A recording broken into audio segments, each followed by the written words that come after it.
la théorie, place à la pratique, et je vous cède la parole. Bonjour à tous. Évidemment, passer après Isaac, ça va être un peu difficile, mais je vais quand même essayer d'être à la hauteur. Alors effectivement, donc moi j'ai été président de l'entreprise Poult pendant une bonne quinzaine d'années. Et en fait, je pense qu'il est temps de réinventer un peu les entreprises. C'est en tout cas ce qu'on a essayé de faire chez Poult. Les entreprises ne peuvent pas être là que pour rémunérer l'actionnaire. Bien sûr, elles sont là pour ça aussi. Mais je pense qu'elles ont un rôle sociétal beaucoup plus large. Et certainement aujourd'hui avec les problématiques qu'on peut rencontrer dans le monde d'une façon générale. Alors on s'est posé deux questions, il me semble, très importantes chez Poult quand je suis arrivé avec quelques collègues. Et d'ailleurs je pense que c'est des questions qui, à mon avis, devraient être posées par n'importe quel manager, leader ou responsable de quelque service que ce soit, dans quelque industrie que ce soit. C'est comment créer un environnement un peu plus enthousiaste. Effectivement, Isaac le disait, il y a 9% seulement de gens qui sont engagés au travail en France. Donc comment est-ce qu'on crée cet environnement un peu plus enthousiaste ? Ça, c'est une question qui nous a taraudé pendant de nombreux mois. J'ai même, voilà, on a quand même utilisé quelques DRH sur cette question-là. Je pense qu'il y a quelques RH dans la salle. Donc ça me semble une question fondamentale. Comment est-ce qu'on a pu faire ça ? Je vais essayer de l'expliquer en quelques minutes. Et puis deuxième question qui est au moins aussi importante, mais qui est liée à la première, c'est comment créer une entreprise beaucoup plus innovante dans ce monde hyper compétitif, voilà, où la plupart des marchés sont matures, mais comment est-ce qu'on, et le monde aussi plus complexe qu'il n'a pu l'être dans le passé, comment est-ce qu'on crée une entreprise beaucoup plus innovante, qui est quand même, voilà, dans ce monde hyper compétitif, une des réponses, c'est l'hyper-innovation. Alors on a beaucoup cherché, on s'est beaucoup posé de questions autour de ces deux problématiques-là, et on a lu quelques ouvrages, dont celui d'Isaac bien sûr, mais d'autres qui existent sur ces thèmes-là. On a visité pas mal d'entreprises, et finalement on a quand même trouvé, nous, 3 fils rouges. Alors bien sûr, c'est pas un modèle, bien sûr chacun fait après en fonction de sa propre histoire personnelle et de l'histoire culturelle de l'entreprise, mais on a quand même trouvé 3 fils rouges entre ces entreprises qu'on a pu visiter ou étudier au travers de la littérature. Alors, le premier fil rouge, c'est le management. Mais tout ce que vous avez connu du management, mettez-le à la poubelle. Donnez la liberté aux entreprises et aux salariés. Alors on a vraiment pris c'est quoi le management finalement aujourd'hui ? C'est comment est-ce qu'on si vous voulez, comment est-ce qu'on organise l'ensemble des ressources humaines dans l'entreprise pour atteindre un but commun. Et dans les entreprises classiques, il y a le budget, il y a le recrutement, il y a comment est-ce qu'on prend les décisions, comment est-ce qu'on licencie, comment est-ce qu'on fait un plan à 5 ans, comment est-ce qu'on incentive les gens, comment est-ce qu'on les motive. Tout ça, nous, on l'a mis à la poubelle et on a réinventé un nouveau modèle, ou en tout cas une nouvelle façon de travailler ensemble. On a écrit notre propre constitution. On était 1000 personnes à l'époque, donc c'est une entreprise industrielle.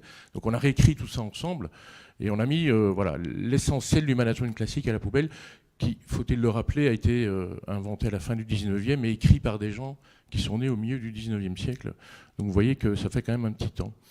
Alors effectivement, on a transformé complètement l'organisation, donc on a désiloté. Vous ne pouvez pas travailler, je pense, sur une entreprise libérée, ou en tout cas pour libérer votre organisation, si vous ne touchez pas à l'organisation.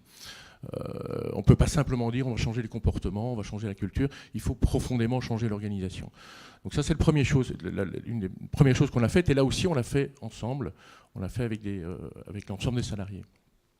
La deuxième chose, c'est travailler sur le collaboratif. Ça c'est effectivement très très important. La troisième chose, c'est travailler sur le leadership, parce que contrairement à ce qu'on peut croire, le rôle des managers et des leaders dans ce genre d'entreprise-là est très important, mais évidemment il change fondamentalement. Là où avant vous passiez 50% de votre temps à faire du contrôle et du reporting, mais dans une entreprise dont vous avez libéré l'organisation, mais vous avez ce temps qui se libère, et à quoi est-ce que vous consacrez ce temps-là ? C'est une des questions essentielles évidemment pour les managers, parce que bien évidemment dans cette transformation culturelle-là, les gens qui sont le plus exposés, si vous voulez, ce sont les managers au sens large, management intermédiaire en particulier, mais évidemment aussi les cadres dirigeants. Ça pose une vraie question autour des cadres dirigeants. Et donc, moi, ce que je considère, c'est que le rôle de cadre dirigeant, finalement, c'est de donner la direction, c'est de travailler sur le futur, c'est de travailler sur ce que sera l'entreprise dans 5 ou 10 ans. C'est ça la clé du rôle des cadres dirigeants. Et pour le reste, c'est de créer le contexte, en réalité, pour que les salariés donnent le meilleur d'eux-mêmes. Quatrième chose qu'on a faite aussi, c'est qu'on a commencé à travailler sur l'écosystème, en fait, hein, et c'est là où on a essayé de créer une entreprise innovante aussi, travailler sur l'écosystème pour développer des innovations avec votre écosystème. On a développé des tas de partenariats avec des entreprises, avec des collectivités, avec des universités, et avec des labos également. On a créé 20% de nos innovations, les 5 ans suivants, ont été créées par des partenariats qu'on a pu construire avec l'extérieur. Alors, sur le management en tant que tel et sur les nouvelles règles, en réalité, la transparence, c'est très très important. Donc chez Poult, tous les chiffres sont connus par tout le monde. Il n'y a pas de secret, il n'y a pas de réunion secrète. Toutes les réunions internes enfin, tous les salariés étaient bienvenus aux réunions internes, par exemple, quel que soit le sujet. Alors vous vous rendez compte qu'au départ, évidemment, il y a beaucoup de monde qui vient, puis à la deuxième réunion, il y en a un peu moins, et à la troisième, ça commence à se réguler. Donc faites confiance aux salariés, je pense qu'Isaac en a parlé, faites confiance aux salariés, et quand vous leur donnez la capacité à prendre des décisions, évidemment, il y a une chose que vous devez faire, et nous, on y a passé beaucoup de temps, c'est la formation. Vous ne pouvez pas simplement transformer votre organisation en donnant plus d'autonomie, parce qu'en fait, ce qu'on a fait finalement, c'est une énorme décentralisation. C'est de donner la capacité au plus près du terrain, aux gens, pour être en mesure de prendre les décisions. Mais vous ne pouvez pas simplement le décider, ni même le décréter, il faut les former. Et donc on a passé beaucoup de temps à former les gens pour qu'ils soient effectivement en capacité à prendre des décisions. Donc les ouvriers sur les lignes, parce que c'était une entreprise industrielle, mais encore une fois, pas que les ouvriers, mais c'est un exemple qu'on cite assez souvent, mais les ouvriers avaient totale autonomie pour choisir leur équipe, pour choisir leurs horaires, pour choisir leur remplacement, pour choisir les mesures d'amélioration.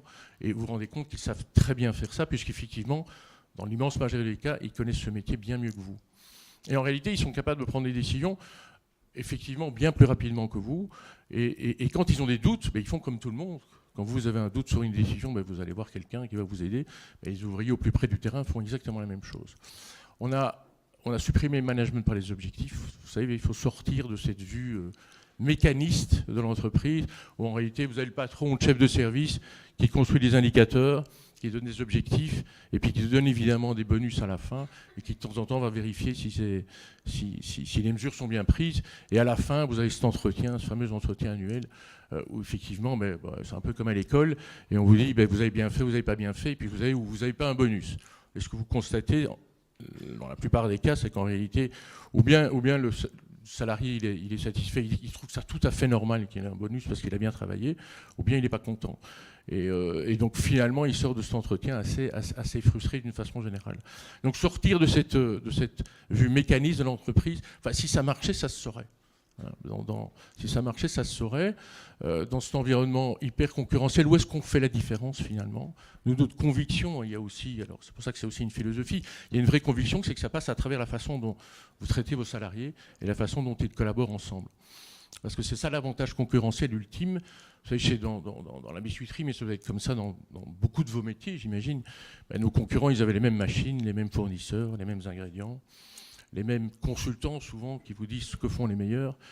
Donc comment est-ce qu'on fait la différence, si ce n'est effectivement en traitant les salariés différemment et en essayant de faire en sorte qu'ils collaborent de façon beaucoup plus efficace. Les budgets, par exemple, on a arrêté les budgets. Alors si vous êtes au budget, peut-être que c'est parce que vous êtes un bon prévisionniste, mais so what? Ou bien c'est que vous avez eu beaucoup de chance. Mais si vous êtes au budget, ce n'est pas pour ça que vous êtes forcément les plus performants de votre industrie. Donc ce qui compte, c'est pas tellement le budget en soi, c'est d'être plus performant que ce que font l'ensemble de vos concurrents. Et donc nous, on a beaucoup travaillé sur du benchmark. On fait du benchmark interne et du benchmark externe. Et donc sur le benchmark interne, c'est chaque équipe autonome et responsable, chaque équipe devait montrer chaque année qu'elle s'améliorait par rapport à l'année précédente. Et aussi un benchmark externe. Faites ce benchmark externe, comment est-ce qu'on porte votre industrie au sens large? Il faut construire une base de données autour de ça. Et c'est là, finalement, que l'entreprise a les meilleurs critères, si vous voulez, en tout cas les meilleures informations pour être la plus performante possible. Donc plus de budget, alors on l'a fait quand même. Alors c'était un peu schizophrénique parfois, parce qu'on était en plus sous LBO, donc avec des financiers au capital et avec des banquiers. Donc vous faites un budget pour vos actionnaires et pour vos banquiers, parce qu'ils sont toujours dans l'ancien monde. Et puis en interne, vous faites complètement différemment. Donc fini le management par les objectifs, mais on a installé un management par les moyens. Les moyens au sens large. Et en réalité, on passait beaucoup de temps, non pas sur les objectifs chiffrés, parce qu'on ne donne pas d'objectifs chiffrés aux gens, ils se fixaient eux-mêmes des objectifs, mais on ne passait pas beaucoup de temps donc, sur ces objectifs chiffrés, on passait du temps sur les moyens qu'ils allaient mettre en œuvre pour avoir la meilleure performance possible. Et là, on passait du temps, là, on les challengeait.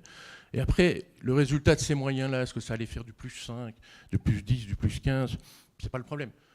Nous, ce qui nous importait, c'est de vérifier que l'ensemble des moyens qu'ils allaient mettre en œuvre allait permettre d'atteindre la meilleure performance possible.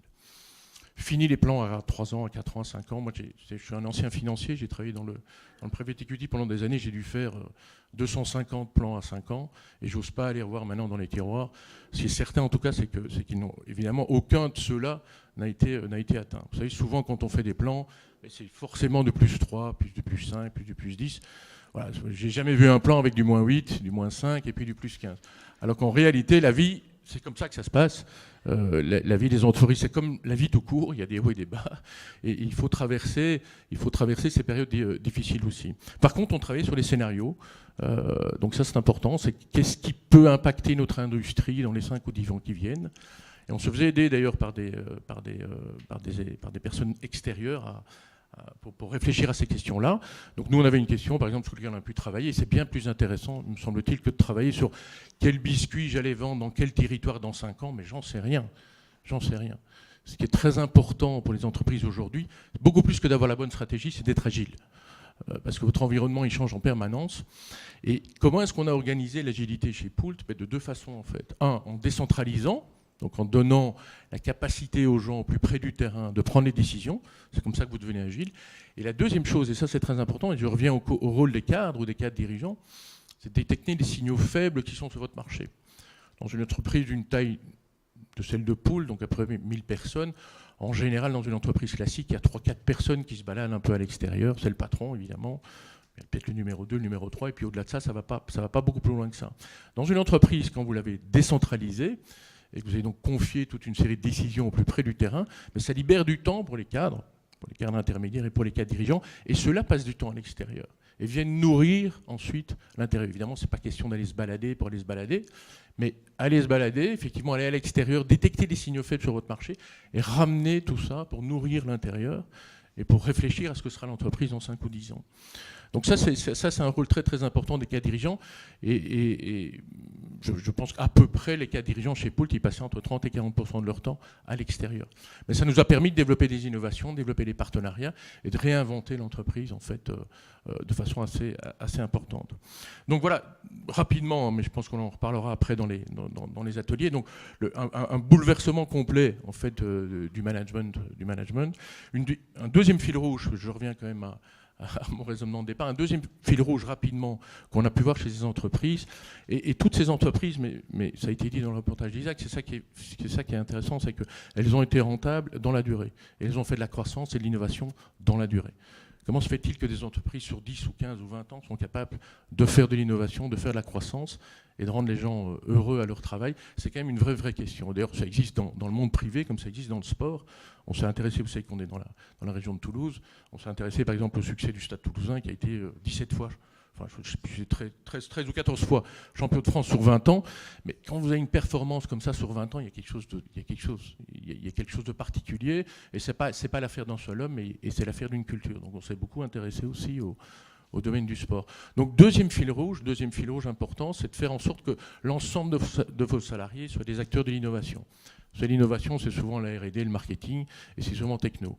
Ben non, les innovations, elles peuvent être sociales, Isaac l'a très bien dit, elles peuvent être de tous ordres, et chez Poult, dans la description de fonction, on en parlait tout à l'heure, mais de chacun des salariés, y compris les ouvriers, il y a l'innovation. Mais pas l'innovation à son poste de travail, l'innovation pour créer de la croissance, pour la première ligne du compte de résultat. Et donc ça, c'est quand vous avez 1000 personnes qui sont quand même plus ou moins en charge de l'innovation, au lieu d'en avoir 4 ou 5, et que vous attendez qu'un gars du marketing ou quelqu'un à la R&D se lève avec une idée miraculeuse pour trouver l'innovation de demain, mais quand vous avez 1000 personnes dont une partie de leur travail consiste à réfléchir aux innovations de demain, vous créez l'énergie évidemment que vous trouvez dans peu d'autres entreprises. Et puis troisième fil rouge, et j'en terminerai là-dessus, troisième fil rouge, c'est de créer l'écosystème, c'est ce qu'on appelle aujourd'hui, qui est devenu très à la mode aussi, l'open innovation, l'innovation ouverte, c'est de créer, développer les innovations dans votre métier avec vos partenaires extérieurs. Alors chez Poult, par exemple, on a pu travailler avec les laboratoires Pierre Fabre, qui sont dans la pharmacie. On a travaillé sur des compléments alimentaires à base biscuitière. Vous voyez, une entreprise Poult qui fabrique des biscuits à destination de Carrefour, de Leclerc, d'Intermarché, etc. Mais on a développé aussi un business dans les pharmacies pour créer donc avec Pierre Fabre des compléments alimentaires à base biscuitière. Et je pourrais multiplier les exemples. On a trouvé une start-up mexicaine, hein, donc pour vous dire qu'on a bien cherché. On a travaillé une start-up mexicaine qui, sur le recyclage de certains déchets de fruits, crée une poudre en fait qui, une fois qu'elle était si vous voulez, produite, enfin installée dans les biscuits, elle permettait de diminuer le taux de matière grasse de façon subséquente et également le prix de revient du biscuit. Donc voilà, quelques exemples, mais on y reviendra peut-être tout à l'heure dans les ateliers en détail, quelques exemples sur voilà, ce que peuvent créer ces innovations ouvertes et ces partenariats avec l'extérieur. Voilà, merci de votre attention. Merci.